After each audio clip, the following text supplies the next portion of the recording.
discuss about the pisciculture, fishery.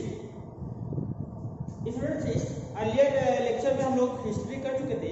Animal husbandry के अंतर्गत जो था ये इसका समझ लीजिए कि एनसीईआरटी बेस्ड में इसका लास्ट टॉपिक है। इसके पहले हम लोग डेयरी मिल्क फॉर्मेशन पढ़ चुके थे, पोल्ट्री पढ़ चुके थे। इसके साथ ही साथ जो एपिकल्चर होते हैं, इसमें हनी बीज का जो होता है, फॉर्मेशन कैसा होता है, फार्मिंग कैसे होते हैं, ये सारे हम लोग स्टडी कर चुके थे। अब प्रेजेंट टाइम में इसका जो होता है, आज का जो टॉपिक है वो होता है पिस्सीकल्चर, फिशरी। क्योंकि हम लोग इसमें जानते हैं कि हमारे इस जो पॉपुलेशन के बढ़ते हुए क्रम में अगर देखा जाता है, फिश का भी एक सबसे बड़ा रिस्पॉन्सिबल फूड के रूप में या एडमिट पॉट के रूप में, फूड सब्सटेंस के रूप में अगर देखा जाता है, ये सबसे ज़्यादा इम्पोर्टेंट इकोनॉमिकली यूज होता है। अब इसके अंतर्गत अगर देखा जाता है, इसमें मोस्टली हम लोग यहाँ पर देखते हैं कि इसका कैसे फार्मिंग करते हैं, कैसा इसका डेवलप किया था, किस तरीके से इसका कैप्चरिंग किया था और किस तरीके से इसका रियरिंग किया जाता है, रियर कैसा होता है। तो ये सारी चीज़ों का हम लोग इसमें, ये बहुत छोटा सिंपल टॉपिक है, इसमें हम लोग इसका स्टडी करते हैं। इसमें हम लोग जानते हैं कि सबसे ज़्यादा हमारे जो पॉपुलेशन के देखा जाता है, जो सबसे ज़्यादा और सबसे कम के फॉर्म में अगर देखा जाता है वो होता है इसमें मेल न्यूट्रिशन का। और मेल न्यूट्रिशन की अगर बात करते हैं तो माल न्यूट्रिशन की जो सबसे ज़्यादा होते हैं वो प्रोटीनेशियस सब्सटेंस की जो डिफिशियंसी होती है उसको कंप्लीट करने के हम डिफरेंट सोर्स का हम डेवलप करते हैं, डिफरेंट सोर्स को हम अपने फीडिंग के फॉर्म में उसको इन्वॉल्व करते हैं। अब इस कोर्स में अगर देखा जाता है, इसमें जो सबसे इम्पोर्टेंट फैक्टर होता है, हमने इसके पहले भी देखा बहुत सारे क्रॉप्स के अंतर्गत जो उसको हम लोग स्टडी किए थे कि इसका कैसे तरीके से प्रोटीन को कंप्लीट करने के लिए हम क्रॉप के अंतर्गत डेवलप करते हैं, किस तरीके से नए वैराइटीज का डेवलप करते हैं और किस तरीके से हम लोग इसको यूटिलाइज करते हैं।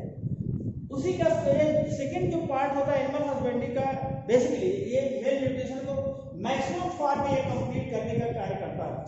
अब इस मैक्सिमम फॉर्म में अगर देखा था, इसमें जो सबसे इम्पोर्टेंट बात होता है ये है कि हमने जो था जो मेल न्यूट्रिशन के रूप में ये अधिकतर देखा जाए जो टीनेजर्स के कंडीशन में या न्यूबॉर्न जो बेबीज होते हैं, अगर उसको अगर देखा था अच्छी फीड्स या न्यूट्रिएंट्स या जो प्रोटीनेशियस सब्सटेंस अवेलेबल नहीं होता है, तो उसके जो आगे का जो फ्यूचर होता है, आगे के फ्यूचर में उसको बहुत सारे प्रॉब्लम्स क्रिएट करने पड़ते हैं। और इस चीज़ को पूरा करने के लिए हमको बहुत सारे क्या होता है कि हमको हाईली न्यूट्रिशियस डाइट को इंटेक करना पड़ता है। अब इस न्यूट्रिशियस डाइट में अगर देखते हैं स्टूडेंट, जो सबसे इम्पोर्टेंट फैक्टर होता है उसमें बहुत सारे सोर्स होता है। हमने जो आपको पहले हमने बताया था कि डेयरी फार्म में स्टडी किया था, डेयरी फार्म के साथ साथ बहुत डिफरेंट टाइप्स के इसके मिल्क प्रोडक्ट, मिल्क के कंडीशन और इसके मिल्क स्टॉक्स के जो होते हैं वो हम लोग कैसे डेवलप किए थे, वो सारे जो हम लोग स्टडी किए। इसके साथ साथ जो सेकेंड जो पार्ट है इसका पोल्ट्री फार्मेशन में हम लोग एग के बारे में इसका स्टडी किए थे। एक जो होता है वो भी प्रोटीनेशियस कंपोनेंट होता है। इसके साथ जो फ्लेश के रूप में या मीट के रूप में हम लोग बहुत सारे डिफरेंट एनिमल सोर्स को यूज करते हैं, उसके फूड स्टफ को प्रोटीनेशियस नेचर के रूप में उसको कंप्लीट करते हैं। इसी का जो थर्ड पार्ट होता है, अगर देखा जाता है थर्ड पार्ट में हम लोग स्टडी किए थे इसका हनी बीज के बारे में, यानी बीज कीपिंग कैसे किया था, बीज कीपिंग में कौन कौन से वैराइटीज होते हैं, किस तरीके से फार्मिंग करते हैं, किस तरीके से कैप्चरिंग करते हैं और किस तरीके से इसका आर्टिफिशियल इसको प्रोड्यूस करते हैं या हनी को डेवलप करते हैं। इसके साथ ही साथ इसका सेकंड जो पार्ट होता है कि हम बीज कीपिंग में भी हम लोग अभी स्टडी किए थे कि बेसिकली इसके कौन कौन से प्रोडक्ट हमारे लिए इकोनॉमिकली यूज होता है। सेम इसी तरीके से इसका जो सबसे लास्ट टॉपिक होता है बेटा, यह जो होता है इसमें अगर देखिए ये प्रोटीन को डेवलप करने के लिए या प्रोटीन को मेल न्यूट्रिशन के रूप में कंप्लीट करने के लिए हमारा ये फीड के रूप में देखा था बहुत इंपॉर्टेंट ये फिशरी होता है, वेरी इंपॉर्टेंट टॉपिक होता है, बहुत सिंपल और बहुत छोटा है और ये इंपॉर्टेंट टॉपिक होता है। अब इसमें देखा जाता है जो फिशरी होता है, बेसिकली फिशरी को प्रोडक्शन के कंडीशन को क्या करते हैं, पिस्सीकल्चर कर सकते हैं। फिश के प्रोडक्शन को हम अगर देखते हैं, एक क्या होता है फिश प्रोडक्शन को हम क्या करते हैं, इसे पिस्सीकल्चर कर सकते हैं।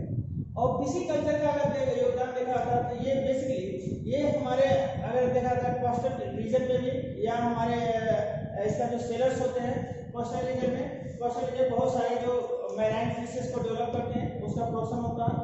लगभग इसको देखा जाता है देखते हैं एनुअली जो होता है 285 लाख टन पर ईयर का इसका प्रोडक्शन होता है। और इसमें जो होता है पर ईयर में इसके डिफरेंट सोर्स के रूप में भी जो होता है जो हाईली जो डेवलप होता है वो देखा जाता है, क्या होता है प्रोटीन का प्रोडक्शन होता है। और इस प्रोटीन को पूर्ति करने के लिए ये क्या करते हैं, डिफरेंट टाइप का इसके सोर्स को यूटिलाइज करते हैं। दूसरा जो होता है इसका, अगर इसमें हमने इकोनॉमिकली देखा था, हमने प्रोटीन के साथ ही साथ अगर इकोनॉमिकली देखा था इसके अगर बहुत सारे हमारे यहाँ स्पीसीज होता है, इसके दो टाइप्स के होता है, एंडोजीनियस स्पीसीज होता है और एक होता है मैराइन स्पीसीज होता है। अगर देखा जाता है अगर पॉन्ड्स में होते बहुत सारे ऐसे फिशेज होते हैं। पॉन्ड्स के रूप में अगर देखा था जो अधिकतर होता है इसमें रोहू, कालबासु, कटला, सिंगड़ा और ये सारे इसके भाग आते हैं। जो इसके साथ साथ बहुत सारे जो मैराइन फिश होते हैं, मैराइन फिश में बहुत सारे इसका होता है। जैसे अगर देखा था हिल्सा हो गया, पॉम्फ्रेट हो गया, सैरलाइन हो गया, सैल्मन हो गया, बॉम्बे डक हो गया, ये बहुत सारे होते हैं। इसके साथ ही साथ बहुत सारे तो एडमी फिश के रूप में होते हैं। इसके साथ साथ जो शार्क का हंटिंग करते हैं, शार्क का इसके लेदर से बहुत सारे आर्टिकल्स बनाए जाते हैं, फैशनेबल आर्टिकल्स बनाए जाते हैं। इसके से इसका जो होता है फैशनेबल आर्टिकल्स डेवलप किए जाते हैं। इसके साथ ही साथ जो होता है कॉड लिवर ऑयल जो होता है, अगर देखा तो शार्क की कॉड लिवर ऑयल से नेचुरल सोर्स होता है जो हमारे मेडिसिनल ट्रीटमेंट के लिए या विटामिन ए और बी के सोर्स के रूप में ये यूटिलाइज किया जाता है। तो इस तरीके से देखा जाता है बेटा जो होता है कि हमारे इसमें बेसिकली इसके रेयरिंग के लिए, हालांकि इसका डिटेल में नहीं जाना, बस हमको इसका एक आइडिया लेना है सिंपल में क्या क्या यूटिलाइज होता है। बस इसका रेयरिंग के लिए क्या होता है कि rearing of fish is known as क्या होता है फिशरी। हम rearing of fish is known as fishery या रेयरिंग ऑफ फिश मैनेजमेंट को हम क्या कहते हैं फिशरी कह सकते हैं या फिशरी कल्चर कह सकते हैं। अब इस फिशरी कल्चर में देखा जाता है कैसा होता है कि फिश जो होता है अवेलेबल होता है highly nutritious source of protein होता है। ये कैसा होता है, एक हाईली न्यूट्रिशियस सोर्स होता है प्रोटीन का, एक हाईली न्यूट्रिशियस सोर्स होता है। इसके साथ ही साथ प्रोटीन के साथ ही साथ क्या होता है, ये इंडिया में क्या होता है, ये इजिली एवेलेबल के रूप में ये जो हमारे यहाँ जो इसके रेयरिंग किया था, पालन पोषण किया था, वो क्या होता है सी इसका सी होता है, लेस होता है, रिवर्स होता है, मैराइन मार्सेस होता है और पॉन्डेस पॉन्ड से आता है। अगर एक चीज का और ध्यान देते हैं बेटा, जो सबसे इंपॉर्टेंट फैक्टर है फिशरी के अंतर्गत अगर देखा जाता है, फिशरी में हम लोग केवल फिश की बात नहीं कर सकते। फिश के अलावा जो होता है इसका देखा जाता है क्रस्टेशियन आ जाते हैं, मोलस्क आ जाते हैं, इसके बाद आइस्टर आ जाते हैं और इसके बहुत सारे इसके कैलोडेर्मेट्स के अंतर्गत, मोलस्क के अंतर्गत, इसके साथ साथ जो फिशेस के अंतर्गत, ये सारे फाइलम से बिलोंग करते हैं जो फिशरी में पाया जाता है। अब इसका देखा था हमने बताया कि ऐसे सोर्स जो होते हैं ये सभी क्या करते हैं, बेसिकली ये प्रोटीनेशियस नेचर के होते हैं, प्रोटीन को कंप्लीट करने का कार्य कर सकते हैं। दूसरा हमने बताया कि इसमें बहुत सारे सोर्स है, जैसे क्रस्टेशियन होता है, प्रैन होता है, ये हाईली प्रोटीनेशियस और सबसे सुपर प्रोटीन का सोर्स होता है क्रस्टेशियन, प्रैन, पैलिमॉन की बात करते हैं, ये सुपर प्रोटीन होता है, बहुत ही इंपॉर्टेंट इसको होता है और इवेंट के रूप में बहुत अच्छा है, इसको डिलीशियस फूड्स के रूप में इसको यूटिलाइज करते हैं। और सारे सी फूड्स के रूप में बहुत सारे चीज होते हैं। अगर सी फूड्स की बात कर लेते हैं, इसमें बहुत सारे होते हैं। इस सी फूड्स में अगर देखा जाता है, अगर एक्वा कल्चर के लिए अगर बात करते हैं तो बहुत सारे प्लांट्स भी आते हैं और एनिमल्स भी आते हैं। बट प्लांट्स में जो होता है सैलेड के रूप में यूटिलाइज करते हैं, प्रोटीन के रूप में यूटिलाइज किया जाता है, बहुत सारे इसके होते हैं, एल्गा के फॉर्मेशन में होते हैं, उसका इकोनॉमिक हम लोग एल्गा में पढ़ चुके हैं। बट यहाँ पर जो हम लोग एनिमल हस्बेंड्री में पढ़ रहे हैं, इसमें क्या होता है, जो एनिमल सोर्स के रूप में होता है, फिश होता है, प्राण होता है, श्रिम्प होता है, लोबस्टर होते हैं। इसके साथ ही साथ लोबस्टर के साथ साथ अगर देखा जाता है कि बहुत सारे जो क्रैब्स होते हैं, आइस्टर होता है, ये सारे जो सोर्स होते हैं ये क्या करते हैं, बेसिकली हमारे एडिबल फूड के रूप में ये इकोनॉमिक इम्पोर्ट के रूप में ये इंपॉर्टेंट रोल प्ले करते हैं। यहाँ पर इसमें देखा जाता है जो सबसे इंपॉर्टेंट फैक्टर होता है, सबसे इंपॉर्टेंट फैक्टर अगर देखा जाता है एडिबल पार्ट के रूप में यह जो होता है, ये हमने बताया कि हाईली न्यूट्रिशियस सब्सटेंस के रूप में या एडिबल पार्ट के रूप में होता है। हम लोग इसको अगर देखा जाता है कि ये अगर रूरल एरिया में देखा था, रूरल एरिया में भी अगर देखा था, यहाँ पर जो होता है पॉन्ड्स का, लेक्स में, और इसका क्या करते हैं, इसको हम डेवलप कर सकते हैं। यानी बहुत कम एरिया में भी इसको अगर देखा था, इसको लेकर के हम डेवलप करते हैं। तो यहाँ पर फिश कल्चर करते हैं, फिश को इसको ब्रीड को लेकर के इसको अच्छे से ब्रीड्स को लेकर के हम डेवलप करते हैं। तो यहाँ पर स्टूडेंट जो होता है फिश कल्चर में इसकी कीपिंग कैसे क्या आता है, इसकी सेलिंग कैसे क्या आता है, इसका फिर हम लोग किस तरीके से इसे यूटिलाइज करते हैं। सबसे इम्पोर्टेंट फैक्टर यहाँ पर यह होता है कि फिश में अगर देखा होता है जो एडिबल पार्ट के अलावा, जो एडिबल पार्ट होता है उसके अलावा जो वेस्ट मटेरियल्स के फॉर्म में, वेस्ट सब्सटेंस के रूप में जो होता है उसका भी यूटिलाइज किया जाता है, जो हमारे जो पोल्ट्री के रूप में पोल्ट्री में यूटिलाइज किया जाता है। इसके साथ पोल्ट्री के साथ ही साथ क्या होता है कि जो सेकेंड सोर्स होता है कैटल के रूप में, कैटल्स के उसमें यूटिलाइज करता है। ये सारे जो सोर्स होते हैं, कैटल्स हो गया, पोल्ट्री हो गया, इस सभी में क्या करते हैं हम यूटिलाइज करते हैं, यानी इसका रिमेनिंग पार्ट को भी क्या करते हैं, इसको यूज कर लेते हैं। तो यहाँ पर अगर देखा आता है बेटा जो फिश होता है, फिश एक इम्पोर्टेंट रोल प्ले कर सकता है। अब यहाँ पर देखिए होता क्या है फिश के रूप में, हमको ऑलरेडी इसमें कुछ पता है। फिश के लिए क्या करते हैं, ये इसके लिए अवेलेबल होता है, हाईली न्यूट्रिशियस सोर्स होता है प्रोटीन के लिए। नेक्स्ट होता है इसका, ये इंडिया में एग्री का जो एबंडेंस होते हैं, ये लगभग कहाँ हमने पहले बताया कि ये लेक में पाए जाते हैं, सी में पाए जाते हैं, लेक, रिवर्स, पॉन्ड्स और मार्शेस। मार्शेस में होते हैं, ये दलदल के जो होते हैं मार्शेस प्लेस होते हैं, जैसे मोलस्क जो होता है, मोलस्क होता है, ये सारे इसको होते हैं। कुछ बहुत सारे फिश भी होते हैं जो जैसे मांगुर जो फिश होता है, ये सारे जो मांगुर फिश होता है, मोलस्क के जो प्रोडक्ट होते हैं, ये सारे किस में होते हैं, वो मार्शी प्लेसेस में होते हैं।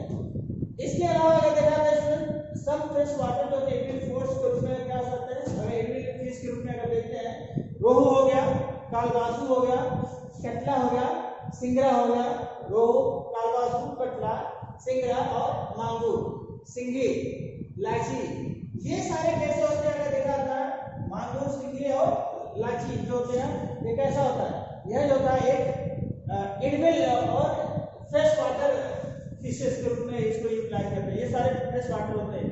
ये बेटा फ्रेश वाटर और मैराइन वाटर से कोई एक आध क्वेश्चन पूछ लिए जाते हैं और इसका स्पीशीज का नाम पूछ जाता है, कौन कौन से होते हैं। तो यहाँ पर बहुत सारे जो खाने वाले जो एडिबल फिश होते हैं इसका से मैक्सिमम जो होता है यही सब नाम पूछ जाते हैं जो दिया है। फ्रेश वाटर में रोहू हो गया, कालबासु हो गया, कटला हो गया, सिंगरा हो गया, मांगुर हो गया और सिंगी हो गया, लाची हो गया। तो ये सारे जो होते हैं ये फ्रेश वाटर एडिबल फिशेस होते हैं।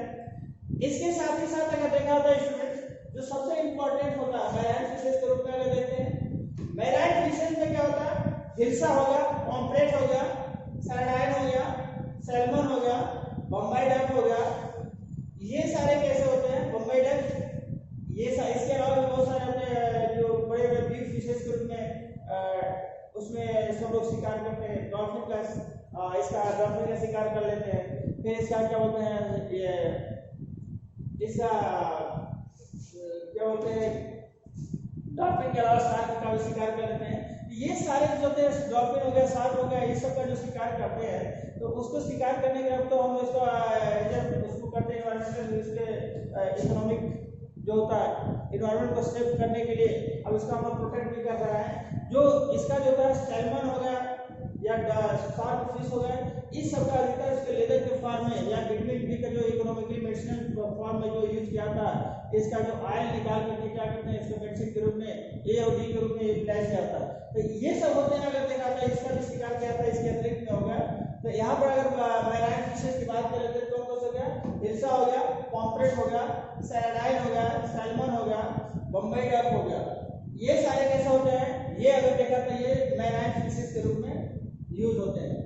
इसके अलावा स्टूडेंट्स अगर देखा था हमने बताया कि यह जो होता है मैराइन फिश बेसिकली या एनुअल प्रोडक्शन ऑफ जो इंडिया का होता है वो 285 लाख टन हो गया। अब इसका थोड़ा सा बेटा इसका आंकड़ा और बढ़ गया है। अब इसके कंडीशन में ये प्लस माइनस उसको ले सकते हैं, टेन का जो होता है ये प्लस माइनस में भी हो सकता है, लेकिन मैक्सिमम जो होता है इसका जो उसका जो प्रोडक्शन हो गया वो कैसा होता है 285 लाख टन से एवं में पाए जाते हैं पर ये का होता है। कॉर्ड लिवर ऑयल होता है, cod liver oil and starch होता है। स्टार्च लिवर ऑयल कैसा होता है, ये नेचुरल सोर्स होता है विटामिन ए और डी का, जो हमारे जो नेचुरल सेल्स के रूप में या विटामिन डी के रूप में भी इसको यूटिलाइज किया जाता है, यूजेस किया जाता है।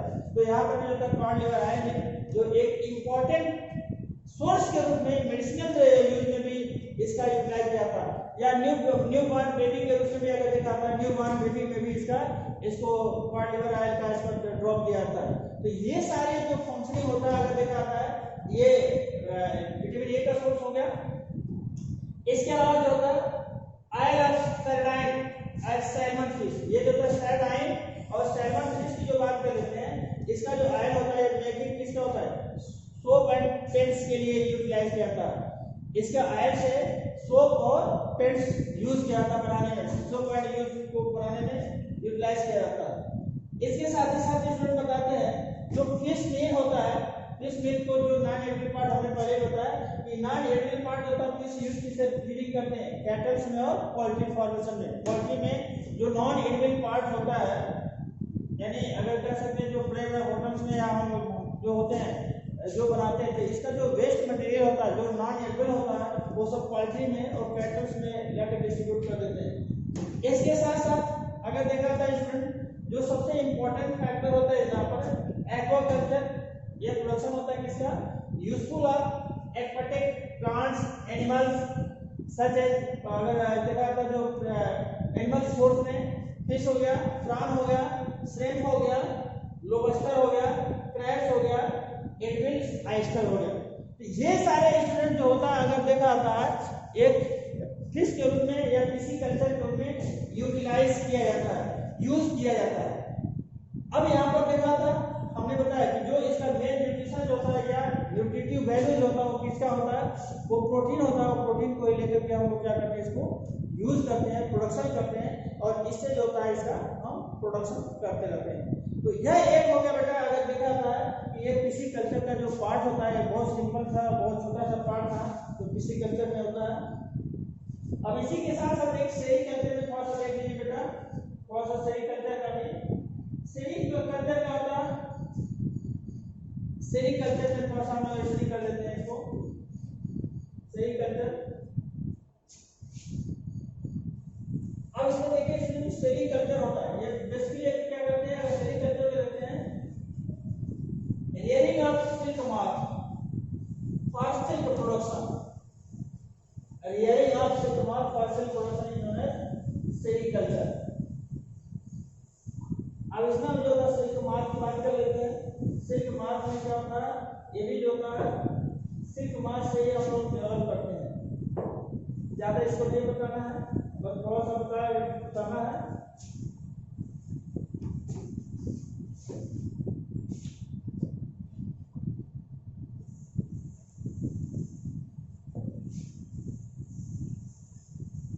यहाँ पर देखिए होता क्या है,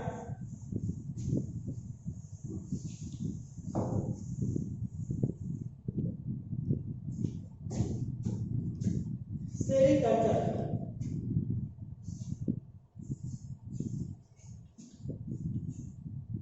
sericulture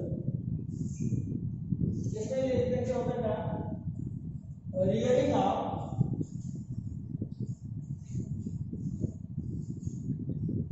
silk moth, rearing of silk moth का होता है फॉर प्रोडक्शन ऑफ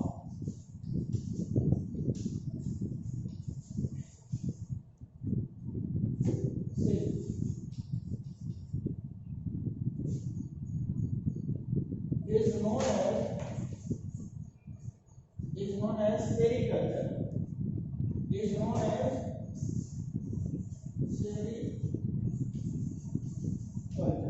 ये क्या होता है बेटा, अगर इसमें लिखा होता है ये सिल्क प्रोडक्शन के कंडीशन को क्या कर सकते हैं, सेरीकल्चर करते हैं। सिल्क कल्चर को अगर देखा जाता है, ये बेसिकली अगर इसको देखा जाता है, इसे जो डेवलप करने की जो प्रोसेस होता है ये मलबरी सिल्क होता है। Mulberry develop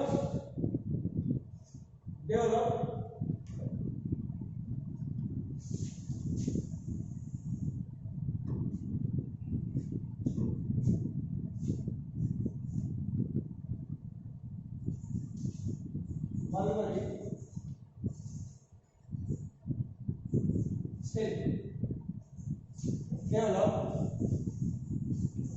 develop to mulberry tree. Mulberry tree ये जो होता है बेटा अधिकतर जो होता है सिल्क मार्क जो होता है मलबरी ट्री पर डेवलप किया था और इसी की कंडीशन का कह सकते हैं इसे हम कहते हैं मलबरी सिल्क भी कह सकते हैं मलबरी सिल्क। दूसरा जो होता है जो सबसे इसका जो मेन फैक्टर होता है mulberry silk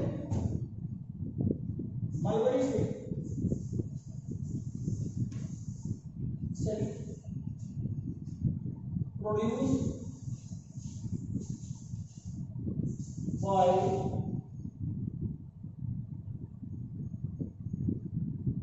Bombyx mori silkworm produce silkworm इसमें लिख दिया बेटा produce silkworm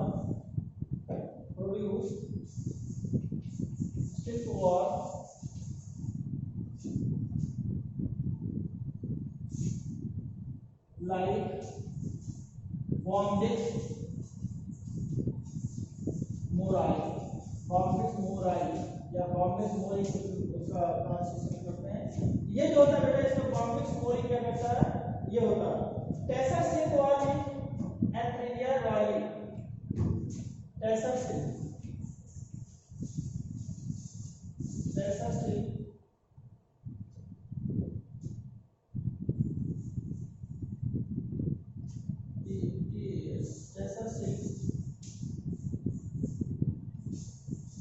produced by Antheria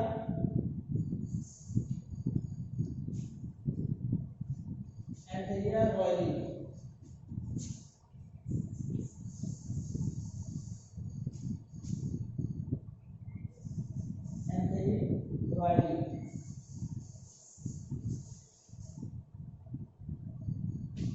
ये एंथेरिया रॉयली होता है। एंथेरिया जो रॉयली होता है कैसा होता है ये भी जो होता है एक तरीके से ये टेसर सिल्क को प्रोड्यूस करते हैं टेसर सिल्क को प्रोड्यूस करने का कार्य कर सकते हैं। अब इसे देखा है इसमें टेसर सिल्क का देखा था बेटा टेसर सिल्क दूसरा एक होता है दूसरा कैसा होता है मलबरी सिल्क होता है एक होता है मलबरी सिल्क। ये दो सिल्क का इसका प्रोडक्शन होता है। सेरीकल्चर में क्या होता है बेसिकली हमने बताया कि यह जो होता है अगर देखा था मलबरी के ट्री पर इसका क्रॉप पर डेवलप होता है इसके बेसिकली इसका जो होता है यंग होता है इसमें लार्वा को डेवलप करता है। लार्वा जो होता है लार्वा को फिर क्या करता है उसके चारों तरफ एक उसको लार्वा से उसको प्यूपा में चेंज करता है। अब चेंज करने के साथ ही साथ जो प्यूपेरियल वॉल होता है उस सराउंडिंग क्या होता है एक थ्रेड के रूप में इसका फाइबरस थ्रेड के रूप में बहुत सारे इसका सिल्क को प्रोडक्शन करता है। अब इसको अगर देखा जाता है इस लार्वा को हम क्या करते हैं वाटर में इसको बॉयल करके वाटर में डाल देते हैं जिससे उसका लार्वा मर जाता है। मरने के बाद फिर क्या करते हैं उसके सिल्क को हम इसको डेवलप करते हैं। तो इस तरीके से अगर देखा जाता है इसका प्रोसेस बहुत लंबा है। बस यहाँ पर जो होता है एक छोटा सा इसमें इसको देखते हैं। सेरीकल्चर क्या होता है रेडिया silk march for production of silk. यह जो होता है सिल्क मार्च के रूप में यानी इसको यूज किया था सिल्क मार्च के रूप में इसको यूटिलाइज किया था इसे सेरीकल्चर कहते हैं। मलबरी सिल्क जो होता है डेवलप होता है इसमें मलबरी ट्री पर होता है शहतूत ट्री से कह सकते हैं हिंदी में शहतूत के ट्री पर डेवलप किया जाता है और इससे जो है मलबरी सिल्क डेवलप होता है। और इसका जो मेन प्रोडक्ट होता है डेवलप करने का जो सोर्स होता है वो क्या होता है बॉम्बिक्स मोरी होता है। बॉम्बिक्स मोरी होता है ये एक सिल्क को डेवलप करने का कार्य करता है। इसके साथ साथ जो होता है नेक्स्ट होता है टेसर सिल्क जो होता है produce by Antheraea royally. Antheraea royally जो होता है एंथेरिया रॉयली जो होता है